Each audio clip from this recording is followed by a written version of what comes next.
See, funny thing is, I don't like taking away anyone's fun, if such a thing were even possible. No, my opinion is that if you get something out of this and you really enjoy it, you deserve to have that. And for those who think that the PDF that is going to be released for the Horus Heresy is going to fix all of their problems, then good for you. Very happy for you.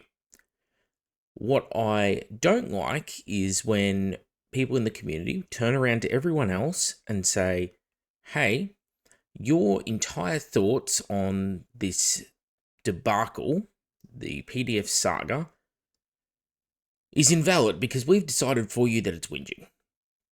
And there is an awful lot of that going on in the community today. And I don't think that's fair because these chickens shouldn't be counted just yet. I think people are giving a lot more benefit of the doubt than I would to the company right now. But maybe I'm a bit too jaded and salty. But let's talk it. First, we knew it was coming. I mean, 2 videos ago, I'm on record as stating that we know it's coming and we know that it will patch a lot of the holes. I'm on record in my rant video saying this. But I also noted in that rant video that, hey, when this actually comes out, we'll all actually be forgiven, because I think a lot of the community will just forgive it because they won't read between the lines. And here we are, with a lot of the community forgiving it and not reading between the lines. See, my problems are not with invalidating units. You have to do that from time to time. My problems are not with the fact that, not everything goes in the book. My problems are with the fact that you have a lot of stuff that already exists in people's armies, and then they try and invalidate it by stealth. They gaslight and lie to the community about doing so, and then they turn around and they just try and sweep it under the rug, and the community gives them the benefit of the doubt for it. That's what my concerns are. You see, these articles, they come out and they do damage control. And they do it in very subtle ways when they do their damage control. They don't just come out and say, like, look, we know we screwed up. What they do is they come out and you notice patterns within the writing. So we'll talk about that. So in here, they say that, yep, you're going to be getting a bunch of your stuff back. We assure you that those Tartarus turns with Power Fist destroys the jump packs, lovingly converted White Scars champions on bike, won't be resigned to a life on the shelf. Oh, okay. So Age of Darkness PDF is a huge document. Interesting that they specifically chose to mention these couple of units, because these were some of the ones that people were most loudly talking about. It's also interesting to note their reasonings as to why this stuff wasn't in the books. So the army lists in the Liber books are a reflection of the current range of miniatures. They are written to reflect the contents of boxed units, so new players can build armies without feeling the need to buy multiple kits just to make one unit. The boxes themselves are designed to represent the most typical war gear loadouts those units would have. It also means that these rulebooks can still be compact enough to transport to your games. And immediately here's where I have to ask a question. Was I born yesterday? No. This contains multiple lies. Again. And this is the part that, if I still had a heart, would upset at me. They are written to reflect the contents of boxed units. You took Power Fists away from Tartarus Terminators, and you've moved a couple of other weapon options away from things. So I don't think that's fair to say. And you say new players could build armies without feeling the need to buy multiple kits just to make one unit. And yet you do that very thing when you sell the Legion Tactical Support Squads, the Legion Heavy Support Squads, and of course any upgrade weapons that go onto your veterans. So hang on a minute. The stuff that did make the cut in the book requires multiple boxes anyway. If I want to build a Dreadnought with certain loadouts, I have to buy multiple boxes again. If I want to buy all of the variants of the Predator tank, multiple boxes. Like, you're telling untruths and then playing it off as we're doing you a favor. We don't want you to feel compelled to have to do something. And then you say it also means these rulebooks can still be compact enough to transport to your games. I've noted with the Circle Edition that I'm working on, I can do a lot of compacting down of rules and still get away with the same essence of the game. You can go over and look at something like one-page rules to see just how in-depth you can go with that process. We also know that, hang on a minute, you're releasing Tactica journals to go with your game. So it's like, hang on a minute. I've got the main rulebook. I've got the levers. You want to sell me journals in addition to the levers. That's extra books I'm carrying around. And you've also dropping this PDF, which you're saying fixes all of my problems. And now I've got to carry that around. So it's double speak. No matter what happens here, people are going to be displeased. Don't get me wrong. But come on. There is no reason why the legacy units couldn't have been included in the core book. You've taken something away, you've given everyone the stick, now you're giving them a little bit of the carrot back, and for some reason half the community has just gone, all thy sins are forgiven. I don't know whether that reflects poorly on the community's critical thinking skills or what, but well played to Games Workshop, it seems to have worked pretty well. Can you use them in a tournament? That's always up to the organizer. However, we certainly plan to allow legacy rules at official Warhammer the Horus Heresy campaign events. Then why weren't they in the book? You've cut content away, now you're putting some of it back in and saying, it was always going to be there. There's no damage control to look at here. It was always going to be there.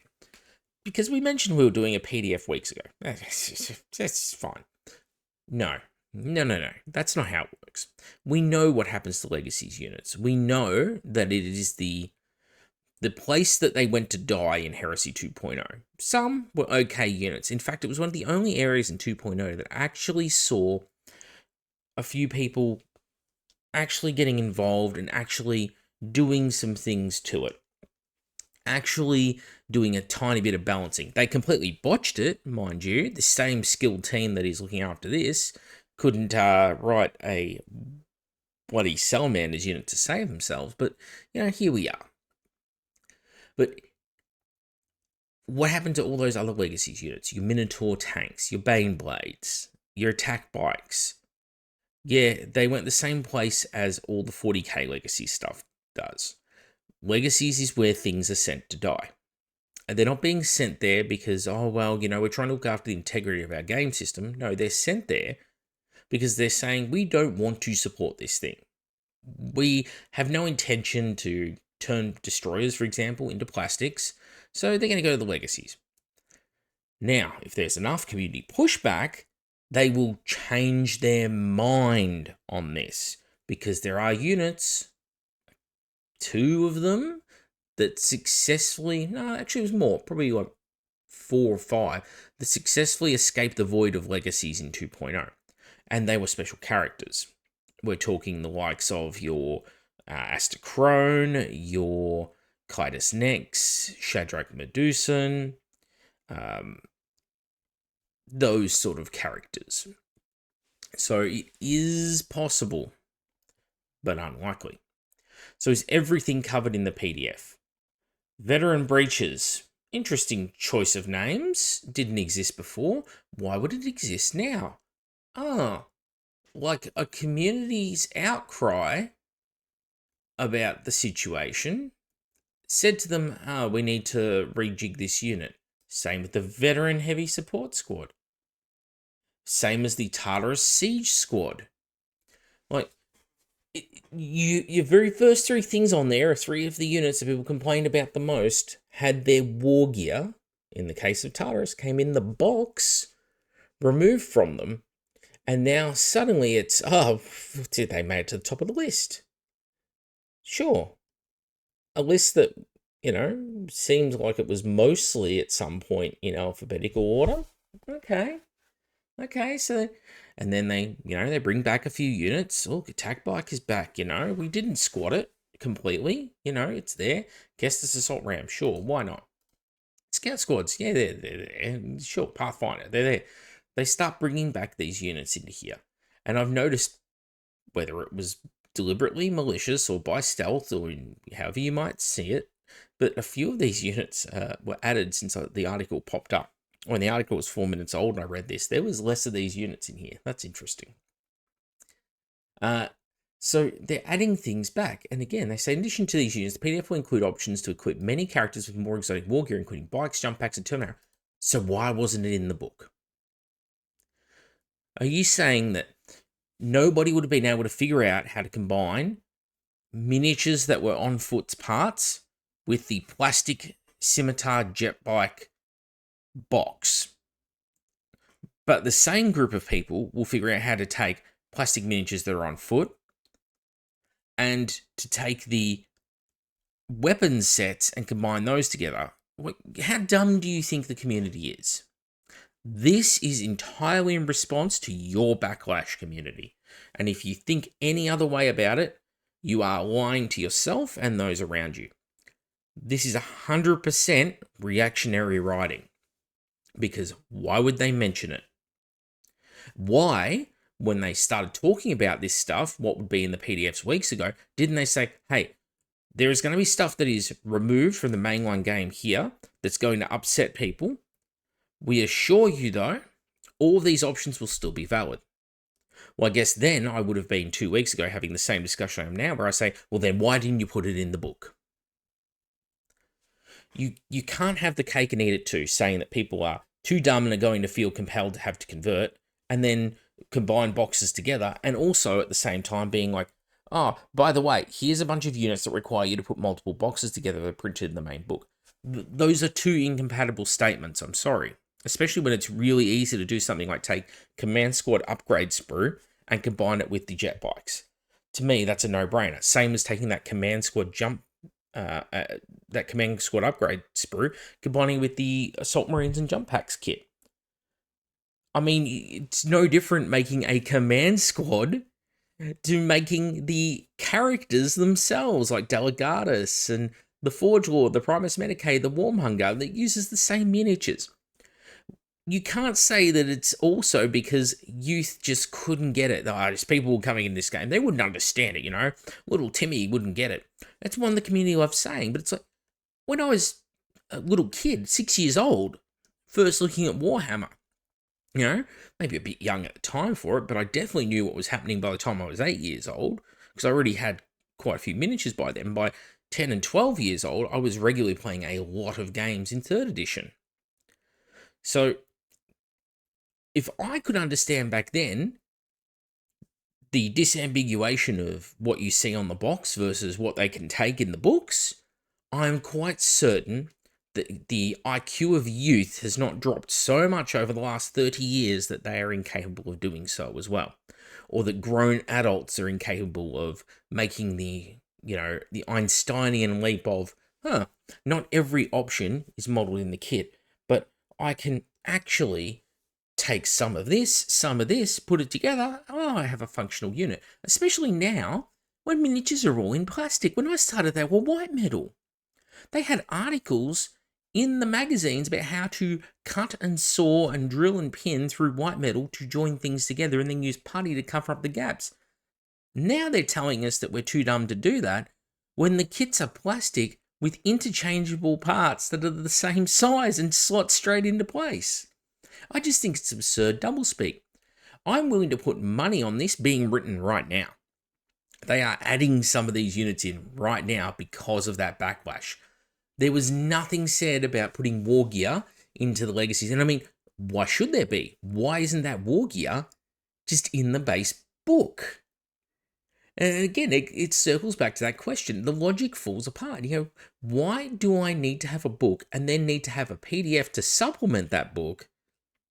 If the PDF is just so integral and you insist that it's just as supported as the main thing, why isn't it the main thing?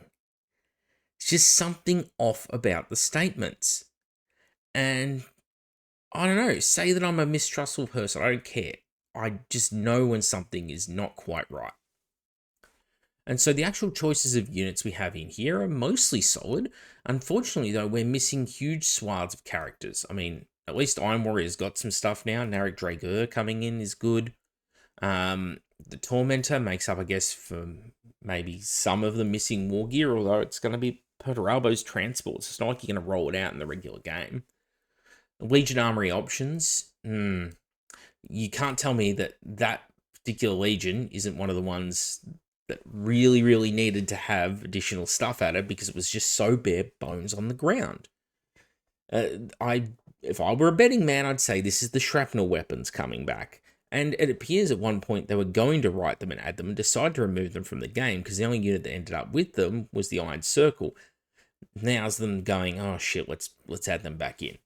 And again, I would say this is because of you, the community, speaking up. Speaker of Dead for Space Wolves, 100% it's in there because of this. But what I note is they don't say additional armory options for Space Wolves. They're probably one of the legions that actually needed it the most in this edition, if it were my opinion. Iliastus Support Squad for Blood Angels. Okay. Iliastus weapons for Angels Tears. Yeah. Additional Legion armory options. Does that mean that that the Medusan Immortals are going to get back their Volkites? Shrug. Don't know. We're seeing a lot of this throughout the whole way through Raven Guard Deliverers, So the whole way through, very interesting list of stuff going on here. Ordinatus, anyone buy an Ordinatus? Giant, super heavy, hundreds and hundreds and hundreds of dollars out of Forge World. I don't see it listed still.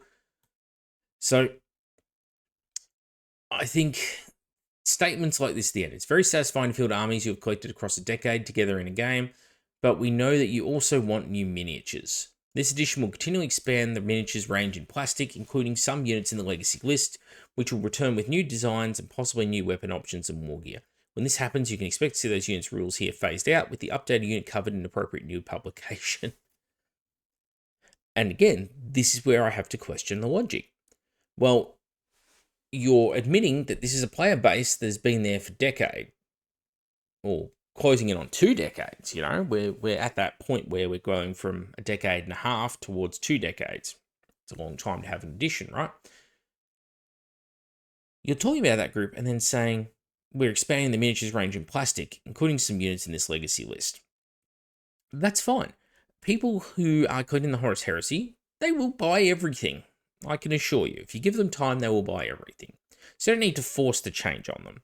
But the interesting part is that they say, you know what, some of these units that are in legacies, we're going to make those not legacies anymore. You go, well, if you knew that, print it in the book.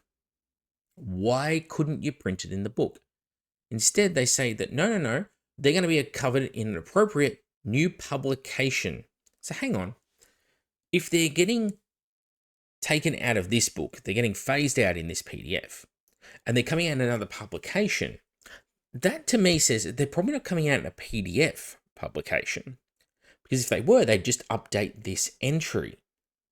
What it tells me is they're probably coming in one of the journals down the line. That means paid for content. So they stripped something out and then they're selling it back to you later. That's the logical conclusion, right? Because if something gets a new box set, if it was free updates, free rules for them, wouldn't you just update the rules you've already written for them this edition? You just update your PDF on the website, the digital file that you can touch at any time, and you just say, yep, this unit's stats are now changed to blah, blah, blah, blah, blah. They won't. They print them. When they print them, you pay for them. So they created the problem in removing the units, and now they're selling you the solution. And at the same time as they say that you're getting a new publication, they then have the gall to say, right back at the start of the article here, that we didn't want you to have to transport all these books. Again, the statements do not sync up with one another. So there's a major issue here. Is all forgiven? I think that a large proportion of the community is counting their chickens. So I would say for a lot of the people that they would have lost, they've now flipped again in their position on the issue. And all is forgiven because it takes very, very little carrot after Games Workshop gives the stick for people to immediately fall back into line, into the, oh, well, they're doing the right thing by us. No, the right thing to do by the community would have been to be very upfront, and it's something I've been saying for a very long time, is you need to give guidance on everything that's happening. Even if you think that Games Workshop had done a fine job in the marketing leading up to this, and that the rumor mongering and the leaks, it was all just whingers got a whinge. Even if we accept that at face value, I think we can also accept at face value that Games Workshop's marketing message was woeful, because they say things like, your army will not suffer wholesale change. Then you see wholesale change throughout every step of the process. Force organization charts are different. The entire way that the game plays is different. There are new phases. There are phases removed. Rights of war are gone. The Legion traits are absolutely anemic. The Primarchs and a bunch of characters are different, we'll say. Whole swaths of the books were invalidated in the content that was in them. Whole armies were invalidated. Weapon loadouts just didn't work that they were supplied with from the company for years. And then to say that, there'll be a PDF and it covers some of this stuff later, is not good enough messaging. You need to be very, very clear the minute that happens and say, hey, we know the community is a bit worried right now, but we assure you that this stuff is coming. The problem is, though, when you say statements like that, you've left yourself open, because saying that more stuff is coming is not good enough when you've just turned around and lied to people, because now they don't trust you because you messed up your messaging. You can't say that there won't be wholesale change, demonstrate a bunch of wholesale change, and then expect people to hang around until the date when your company has decided they want to release more information. It just leaves too much of a period for damage to accrue. And personally, I don't think this is going to solve the problems. I think it's definitely going to fix some things. But no, everything I write in the article tells me that this is very reactionary content. And in fact, the PDF was not planned to be as comprehensive as it is, especially with the naming conventions of some of these units and their placement in this article. It very much reads to me as, we had a PDF, the PDF was ready to go, and now, because of the backlash, we are last minute adding things into this PDF. Because we realized that we made some mistakes. We overestimated the amount of things we could cull at once. Oopsies, tiddly-dee, sorry. And for the community itself, I want to double down that point I made right at the very start of the video. For those of you who are happy with the current situation, I think it is in poor form to turn around to those who have very legitimate concerns and to just hand wave them away as whinging.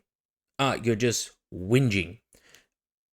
People have some very valid arguments. They have collections they've built up over a very long period of time. They've spent a lot of money on them.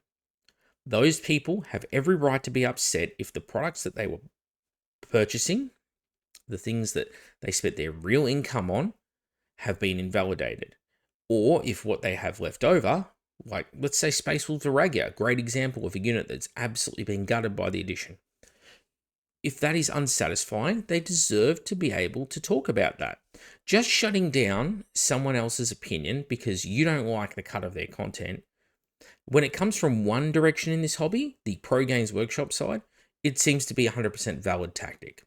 But when it's the other side of the hobby that says, hey, here's how I personally have been affected and I want to talk about it with my community, no, you must be positive. You must enjoy this. You shut the fuck up, you enjoy this game. And I think that's just very fucking rude to those people. And I'm seeing an awful lot of that online. And ironically, all the people that are doing that are the ones calling everyone else toxic. I think it's more toxic to sit there and just take shovelware to the face, but that's just me. Anyway, I'm back with the Outer Circle. Leave your thoughts and comments below.